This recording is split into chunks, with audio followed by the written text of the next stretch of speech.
I will go first. But in a short while, you will hear from Bruno Le Marquis, the humanitarian coordinator for the Democratic Republic of the Congo, and he'll join us virtually from Kinshasa to speak on the situation in the DRC. Earlier today, the Secretary General delivered remarks at the AI Summit in Paris, which is co-hosted by President Emmanuel Macron and Prime Minister Narendra Modi. He told the leaders gathered there about the growing concentration of AI capabilities in the hands of a few companies. While some companies and countries are racing ahead with record investments, most developing nations find themselves left out in the cold, he said. This growing concentration of AI capabilities risks deepening geopolitical divides. He underscored that the United Nations offers an inclusive, transparent, and effective platform for AI solidarity. Through the global dialogue that member states agreed to establish last year, the Secretary General said that we can align governance efforts around the world and reinforce their interoperability, uphold human rights in AI applications, and prevent misuse. The UN, Mr. Guterres said, provides an inclusive forum for cooperation, complementing existing mechanisms such as the OECD AI principles, the G7, and the Global Partnership on AI, as well as regional efforts by the African Union, European Union, ASEAN, and the Council of Europe. Prior to attending the summit, the Secretary General attended a working breakfast hosted by French Foreign Minister Jean-Noël Barrot. They discussed a wide-ranging set of issues, including the Israeli-Palestinian conflict, the work of the UN peacekeeping forces in southern Lebanon, the situation in the Eastern Democratic Republic of the Congo, the war in Ukraine, and of course, the Artificial Intelligence Summit.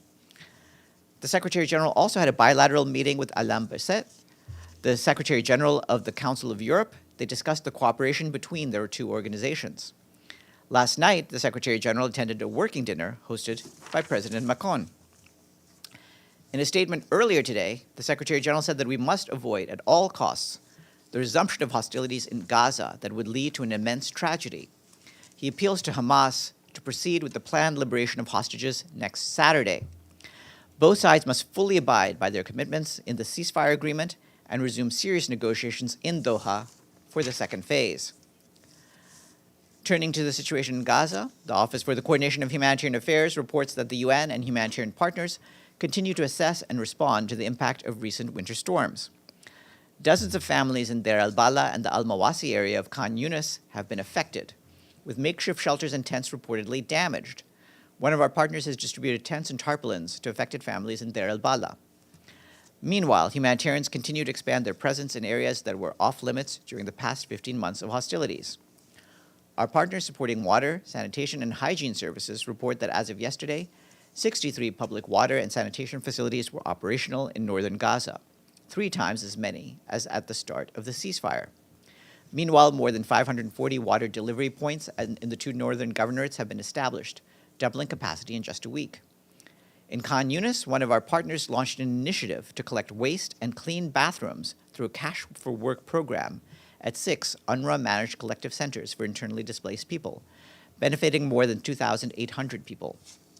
Another partner has installed 4 latrines, as well as water taps on the road crossing the Netzarim corridor to support people returning home. Meanwhile, partners are scaling up the distribution of bread and cooked meals in different parts of Gaza. Since yesterday, an additional 20 retail shops in Khan Yunis and the middle area have been supplying bread.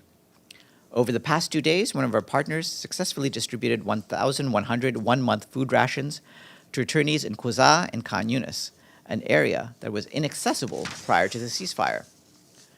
Partners are also working to address urgent shelter needs. Between the 24th of January and the 7th of February, they distributed 25,000 tarpaulins to 12,500 families who recently returned to northern Gaza. Education partners reported that between the 4th of February and yesterday, more than a dozen new temporary learning spaces have opened in Deir al-Bala, Rafah, Khan Yunis, and Gaza governorates. These sites are currently supporting more than 1,700 school-aged children who've returned or relocated. Overall, there are more than 400 temporary learning spaces across the Gaza Strip, serving some 152,000 children, almost half of them girls. This is still less than a quarter of school-aged children in the Gaza Strip. And turning to the West Bank, OCHA reports that operations by Israeli forces continue in northern areas, causing further death, destruction, and displacement among the civilian population. Partners estimate that tens of thousands of people, particularly those living in refugee camps, have been displaced due to these ongoing operations, depriving them of access to basic shelter and other public services. OCHA's latest reporting also indicates that there has been a significant increase in the number of Palestinian children killed due to Israeli violence in the West Bank, including East Jerusalem, over the past 2 years, compared with the preceding 18 years since OCHA began systematically documenting casualties in 2005. Since January 2023, 224 children have been killed by Israeli forces or settlers, accounting for nearly half of the total 468 child fatalities in the West Bank documented by OCHA since 2005.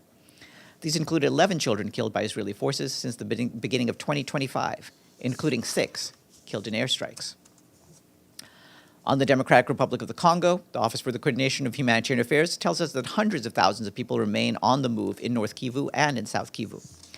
In North Kivu, partners report that more than 110,000 people have left displacement sites in Goma and started to move to villages in the Masisi, Rutshuru, and Nyiragongo territories. We and our humanitarian partners are also alarmed about the ongoing looting of infrastructure and sites for internally displaced people. This situation leads to the loss of humanitarian facilities at the sites, including water supply, health centers, and cholera treatment centers, resulting in significant financial losses and reduced response capacities. Partners also remain concerned by a 72-hour ultimatum given by M23 representatives on the 9th of February to displace people living in sites and collective centers in Goma to leave and return to their villages. Yesterday, the M23 issued a statement explaining that it fully supports and encourages voluntary returns, but does not compel anyone to return without firm security guarantees.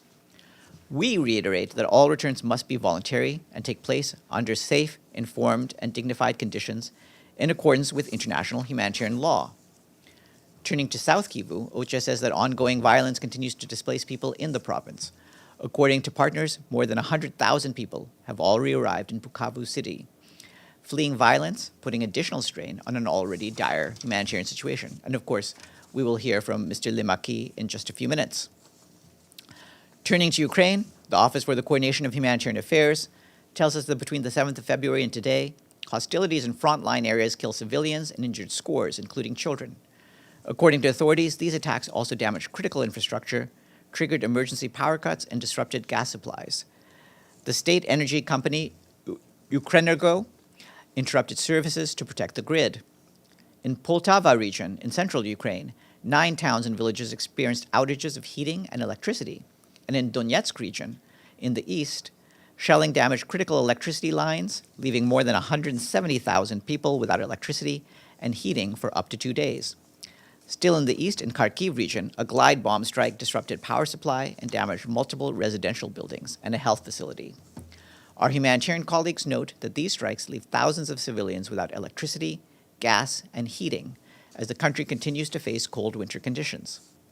Today, OCHA facilitated an interagency humanitarian convoy, the 8th this year, to deliver humanitarian assistance to 800 residents of a frontline community in the Kharkiv region, where mostly older people remain amid worsening security conditions. Last year, we and our humanitarian partners organized 49 humanitarian convoys, delivering aid to 80,000 people in frontline communities. And today is the International Day for Women and Girls in Science. In his message, the Secretary General says that women today still represent just 1/3 of the global scientific community. The more that women are excluded from science, technology, engineering, and math, he says, the more we limit our collective power to address urgent global challenges, from climate change and food security to public health and technological transformation. So, do we have any questions before we turn to our guests? Yes, Sherwin.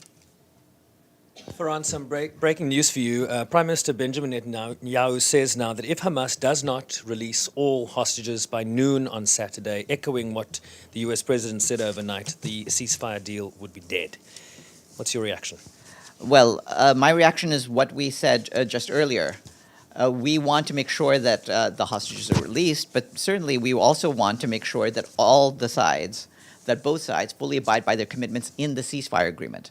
They need to do that, and they need to resume serious negotiations in Doha for the second phase. And the Secretary General today, in fact, was in touch with Qatari officials by phone, trying to see what support we can also provide on this. But it's essential that the ceasefire agreement, which has already brought so much relief to the long-suffering population, particularly in Gaza, be upheld. Yes, please. President Trump yesterday has said that he will cut off aid to Egypt and Jordan if they do not take in Palestinians. And there's it just started a highly anticipated meeting between President Trump and the King of Jordan. Does the Secretary General have any comment on that? And how concerning are these threats for a regional stability, and also what we've been asking when it comes to actually the ethnic cleansing of Palestinians in Gaza? Well, you heard what the Secretary General said just a week ago about the need to avoid any ethnic cleansing. There must be no forcible transfer of the population from Gaza. And so we stick to that. And of course, our concerns in that respect are in line with what you've been hearing from some of the officials in the region themselves. Yes, Michelle. Thanks, Farhan. When you say he was in touch with Qatari officials, who was he in touch with, and what kind of support could the UN offer? I believe he was in touch with the Prime Minister of Qatar. And of course, we are trying to provide the necessary diplomatic support for the sort of efforts that they've been making. Will the Secretary General reach out to any other leaders today? President Trump, Prime Minister Netanyahu? He's going to continue to reach out to leaders. I believe among them, by the way, he's also been in touch with his own staff, including the special coordinator, Sigrid Kaag. Abdul Hamid? Thank you. I can't open the camera, by the way. Anyhow, I have a few questions. First, it's okay. I know what you look like. Thank you. Sundus Shalabi, a pregnant woman, was shot and killed in Tulkarem. How such a heinous crime passes without mentioning in your briefing or condemnation?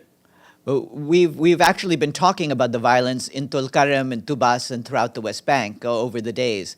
I haven't spoken about specific individuals, but obviously we're concerned about all of those who have been killed in these attacks. And in Al-Far'a refugee camp yesterday, 200 families were evicted from their homes.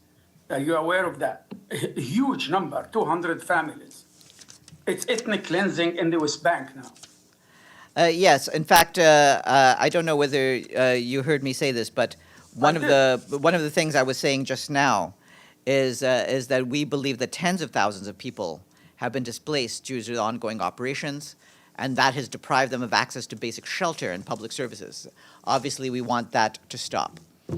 Yes, Dulcie?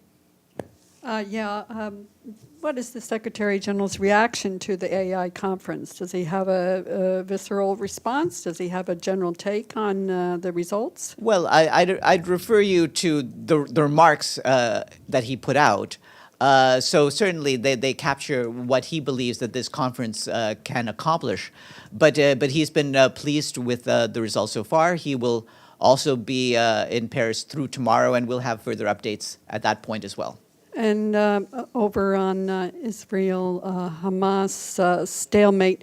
So Guterres' statement just referred to what Hamas needed to do to keep the ceasefire from folding. He didn't say what Israel needed to do in terms of at least conditions in the ceasefire, such as getting aid in. Well, he wants both sides, as he said in the statement, he wants both sides to fully implement the ceasefire and abide by their commitments. And he wants both sides to negotiate on the second phase. Yes, Yvonne. Thanks, Farhan. How worried is the Secretary General that these efforts may not work and the ceasefire will fail? It's a tremendous concern if the ceasefire does not last. You saw the suffering that had happened from October 2023 up until just a few weeks ago. And we do not want to return to that. We do not want to return to the continued amount of killings, the threat of famine, the threat of the outbreak of disease. So all efforts need to be made to make sure that this ceasefire, which has been precious to the people of the region and indeed of the wider Middle East, that ceasefire is maintained. And with that, let me turn to our guest. What? Oh, sorry. Yes, one more. Yes, thank you, Farhan. Do we know who went to Doha? Who was represented at the Gaza meeting in Doha? You mean the negotiations among the parties? Yeah. That's really for the authorities in Doha to comment on. We are not running that. And remind me, when was the SG going to have a real press conference? We'll let you know as soon as we can get that. Okay, I didn't as miss you it. know, he's on the road, and we'll probably have some more travel to announce next week as well. And on Ukraine, maybe I misunderstood you.